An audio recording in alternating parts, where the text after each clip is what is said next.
அவை போல் அரசியலுக்காக அவதூறுகளை அள்ளி தெளிக்காமல் தங்களுக்கு மடியில் கனமில்லை, வழியில் பயமில்லை என்பதால் இந்த வழக்கை அதிமுக அரசு சிபிஐக்கு மாற்றியது என்றும் அந்த அறிக்கையில் குறிப்பிடப்பட்டுள்ளது.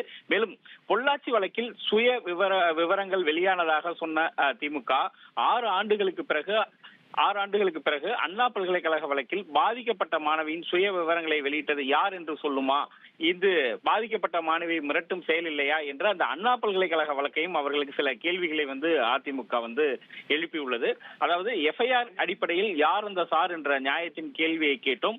அந்த கேள்விக்கான விடையை கண்டறிய நீதி கிடைக்க சிபிஐ விசாரணை கோரினோம். ஆனால் அதனை முழு மூச்சாக திமுக அரசு எதிர்த்தது ஏன் என்றும், யாரை காப்பாற்ற துடிக்கிறது திமுக என்றும் அந்த அறிக்கையில் ஒரு கேள்வி எழுப்பப்பட்டுள்ளது. அதிமுக திமுகவை பார்த்து கேள்வி எழுப்பியுள்ளது.